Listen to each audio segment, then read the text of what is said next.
Welcome back, everybody. It's Medical Monday with East Cooper Medical Center. March is Colon Cancer Awareness Month, and the scariest thing about colon cancer is that up to 1/3 of patients have no symptoms, and that's why it's so important to start screening for colon cancer early and often. It could indeed mean the difference between life and death. Joining us this morning is Dr. Rustin from the East Cooper Medical Center with our official hospital expert. Dr. Rustin, thank you so much for joining us, of course. Now, at what age do you think people start need to getting themselves screened for colon cancer? Well, the general rule is when you're 50 years old, you should start screening program. Because the incidence of colon cancer is higher in African American men and women, it's recommended that at age 45, African Americans become accustomed to a screening program. So 45 or 50. And we're going to get into the different testing and screening processes, but really colon cancer is at a stage right now where it's almost preventable, if not curable, if you get this screen. Well, if you get screened and you have no significant risk factors such as smoking, excessive alcohol use, obesity, sedentary lifestyle, in other words, you don't exercise, then you can reduce your risk of dying from colon cancer by almost 90% by just having a screening program. Wow. So pretty good. At 50 years old, you want to start getting these screens. Now, there are different kind of tests. Why don't you walk through us a little bit? Well, there's a digital rectal exam and what's called a proctoscopy, but that only picks up about 15% of lesions or less. Then there's an exam that was popularized back in the 90s called flexible sigmoidoscopy, and that's an exam that's more just looking at the left side of the colon, and it was popularized in the earlier 90s when colonoscopy was more expensive. So the government suggested that we do FlexSig.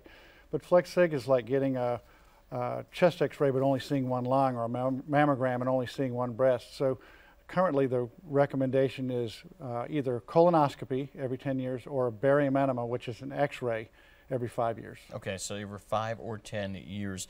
And what are some of the things to help prevent colon cancer?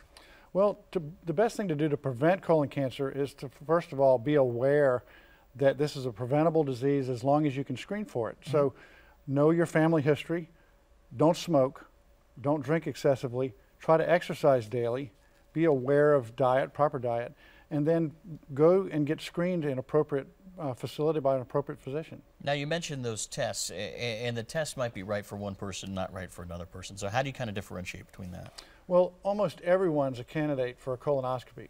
If you've had a very difficult time with a colonoscopy, or if you've had some complication that mandates some other exam, then a barium enema is usually safe.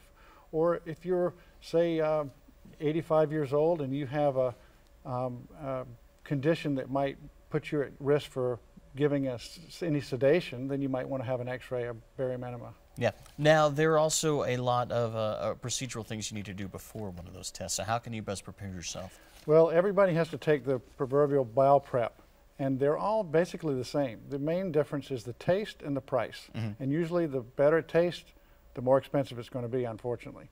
There is also a pill prep, but you have to make the selection with your physician because some of the preps are not indicated in people who have either kidney problems or heart problems like congestive heart failure. Some of these preps have salt in them, and an excessive amount of salt can cause you a problem with that condition. Have the amount of liquids that you have to consume gone down in recent years? Well, the storyline from the drug companies is that you don't have to drink as much. But the bottom line is the more you drink, the better your prep, the better your prep, the better your exam.